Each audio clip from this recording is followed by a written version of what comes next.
I was in Hawaii recently and I ran across a painting called Escape from Pele that I just fell in love with. And this is a beautiful, high quality print of that artwork. So this is called Escape from Pele by Herb Kawainui Kane. This is illustrating a scene in Hawaiian mythology of Pele, the fire goddess, and she's interacting with this guy who's sledding down this hill on this really cool thing. It's called a papa holua, which is, it's sort of this traditional Hawaiian sled where you could race down slopes and grassy slopes and that. And anyways, she's chasing him down the hill, this hill. I think it's just super, super cool. So I thought I would take you along with me as I make a simple picture frame for this piece of art.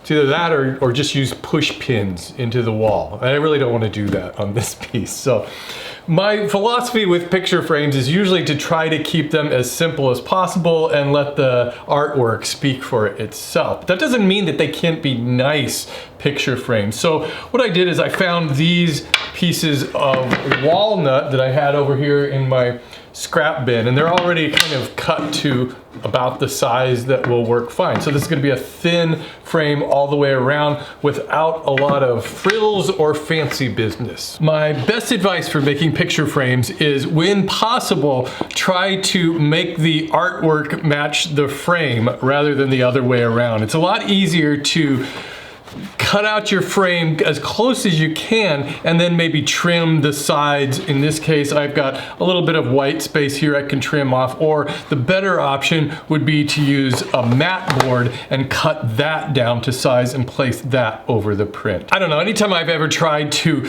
get a frame to match an exact size of a piece of art, it's just always a headache. I'm gonna use my miter sled to help me make perfect 45-degree miters on each corner. Basically, this is just a fence that I've got set up at a perfect 90-degree angle, and then of course it's tipped at that 45-degree angle, so whatever board I cut on this side will match the board that I cut on this side to a perfect 90 degrees.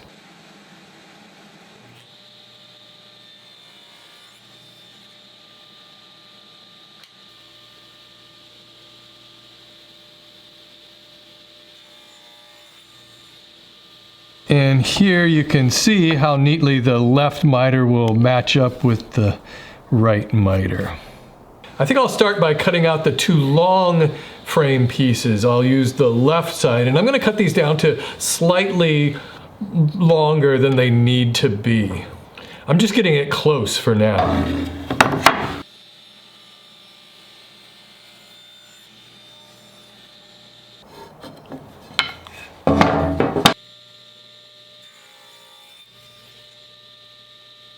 These were the two ends that I just cut off, so I can use these boards for the shorter pieces. I want to mark these also an L and an L since I cut them on that side. So now I can take both of these pieces and cut out the short ends on this side.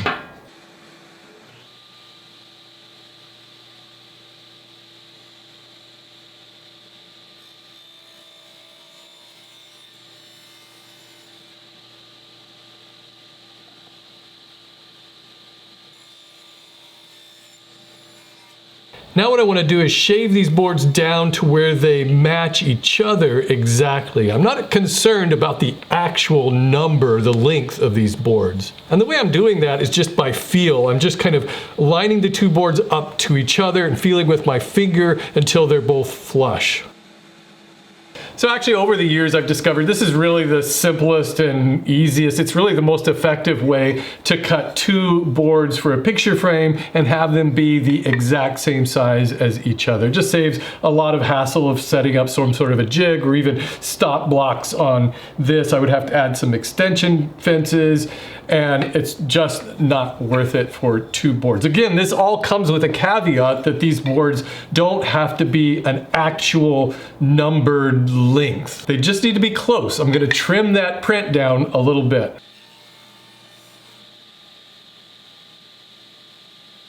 Now what I need to do is cut out some rabbets along the edges that I can drop the artwork into. What I'm doing here is just making a little shoulder along the edge of each of these boards. And to make these rabbets wider, I'll just make multiple passes over my blade, moving the fence over a little bit each time.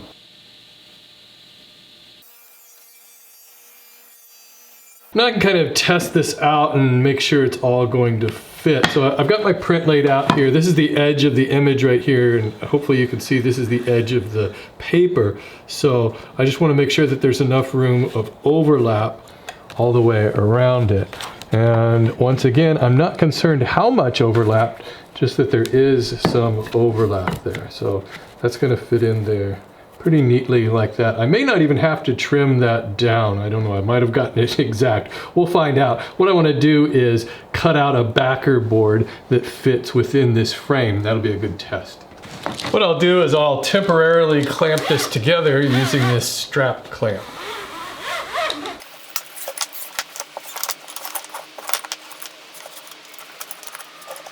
Now I can get an inside measurement on that rabbet. Well, as it turns out, the print actually fits in there pretty nicely, just like that. I don't think I'm gonna have to trim it down at all. Let's see. Yeah, I think that's gonna work. So, hey, I got lucky this time. I've got some of this really thin 1/8 inch plywood that I can use for the backer board. I think that typically you would probably just use thick cardboard.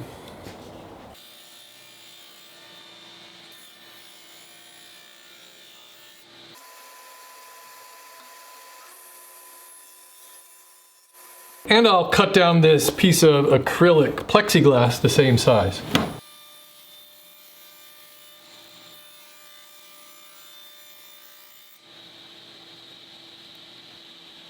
And so the way that'll work is that they'll put the plexiglass in like this, then the print, and then this will be the backer board to hold the print in place.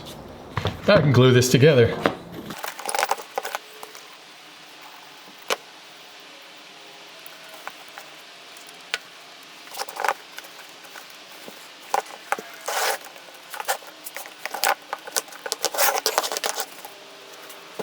I really consider a strap clamp to be an essential woodworking clamp. I use it for everything, not just picture frames, but for boxes and, well, I guess for boxes. Everything is basically a box in woodworking. All right, so that's it. And the thing to keep in mind with these is don't crank them down too hard, just enough to get those edges or those miters to join together. If you crank it down too hard, especially on something like this, it's liable to kind of bow it out weird and those miters might not line up right. Okay, usually just letting that sit for an hour or so is fine, but I let this sit overnight. And that's it. As long as your miter joints fit together nicely, glue is usually plenty strong to hold together a picture frame, and you don't need any other kind of mechanical reinforcement. It's just gonna hang on the wall. It's not gonna be subject to a lot of abuse unless, of course, it falls off of the wall, but then you've got another problem on your hand. But it would probably hold together even if it did fall off the wall. But if you do wanna reinforce your frames, you can put splines in the corner, and that's what I'm gonna do here. They'll give the frame a little extra strength by supplying some face grain against face grain contact, but mostly they're decorative. What I'll do is just clamp this to this workbench. I'm going to use this dovetail saw to just cut a slot into these corners. Any kind of saw will work. I'm just trying to keep this as perpendicular as possible.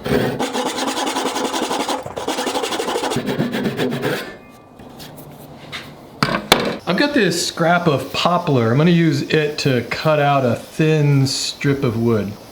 Hopefully this will just slide right down into that slot.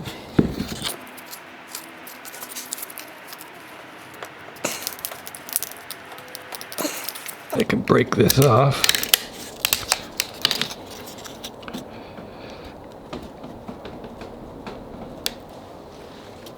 Like that. All right, I can flip it around and do the other 3 corners.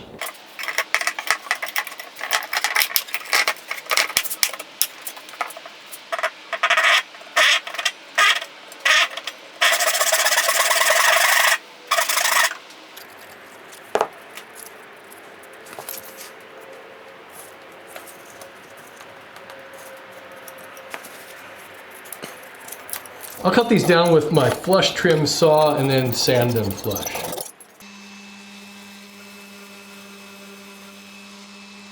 So obviously there's a lot of different ways you can approach this. I could have put in 2 or 3 of these per corner. That would kind of look nice. Or use a wider, thicker kerf saw to make a wider slot and use a more substantial spline. So there's a lot of possibilities with these.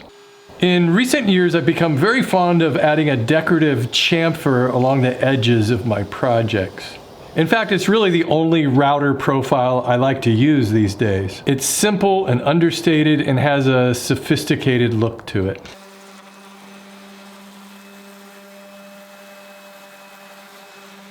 I'm just softening this inside edge a little with some fine sandpaper. I'll finish this with a few coats of spray lacquer.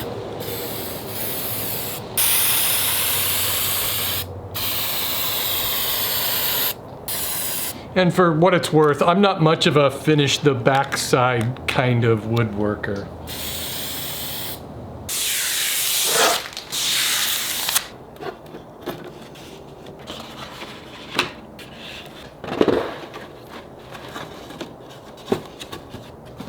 This is another thing I highly recommend if you're going to be making any substantial amounts of picture frames, which you probably are if you're into woodworking.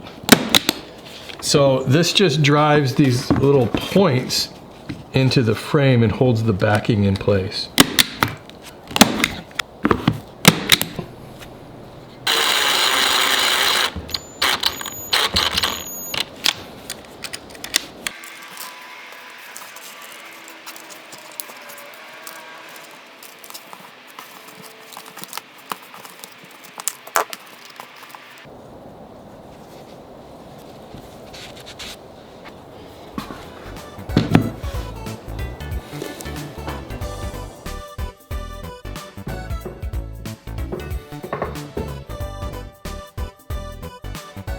Hey, a really big shout out to all of you who support this channel over on Patreon and allow me to continue making videos free from annoying sponsorships. Well, all sponsorships, but especially the annoying ones. Remember, all patrons get free access to all of my woodworking plans. You can sign up over at patreon.com/WWMM. Thanks for watching, everybody.